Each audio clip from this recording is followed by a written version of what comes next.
They RTV app వార్తల్ని క్షణాల్లో చదివే అవకాశం ఉంటుంది. ఒక న్యూస్ పేపర్, ఒక టెలివిజన్ ఛానల్ మీ చేతుల్లో ఎప్పుడూ ఉంటాయి. మండలంలో ఇక్కడ జరుగుతున్నటువంటి అభివృద్ధి పనులలో చాలా అధికారుల అలసత్వం, కాంట్రాక్ట్ అలసత్వం కనపడతా ఉంది.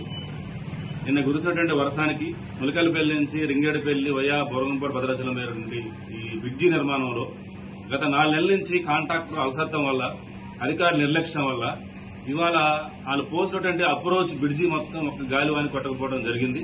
దీనివల్ల రింగిరెడ్డిపల్లి, తాళపాయి, మంగళగుట్ట, సుందరనగర్ ప్రాంతాలకు వెళ్ళినటువంటి వాళ్ళు, భద్రాచలం బోరంపాడు వెళ్ళినటువంటి వాళ్ళ ప్రయాణికులకు ఇబ్బంది అవుతా ఉంది. రవాణా సౌకర్యం మొత్తం బ్రేక్ కావడం వల్ల వీళ్ళ మండల కేంద్రానికి వాళ్ళకి మొత్తం కూడా కట్ అయిన పరిస్థితి వచ్చింది. అదేవిధంగా ముత్యాలంపాడు బ్రిడ్జ్ అదే పరిస్థితి, కమలాపురం బ్రిడ్జ్ అదే పరిస్థితి. ఈ రకంగా అధికారుల నిర్లక్ష్యం వల్ల, కాంట్రాక్ట్ నిర్లక్ష్యం వల్ల ఇవాళ వర్షాకాలం వచ్చిన తర్వాత ప్రజలకి చాలా ఆటంకాలు వచ్చే పరిస్థితి. ఇవాళ ప్రయాణం మొత్తం ఆగిపోయిన పరిస్థితి.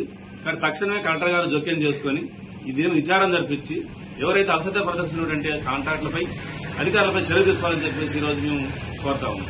మరిన్ని వీడియోస్ కోసం ఛానల్ ని సబ్స్క్రైబ్ చేయండి. లేటెస్ట్ అప్డేట్స్ కోసం వాట్సాప్ ఛానల్ ని ఫాలో చేయండి. అండ్ లింక్ డిస్క్రిప్షన్ లో ఉంది.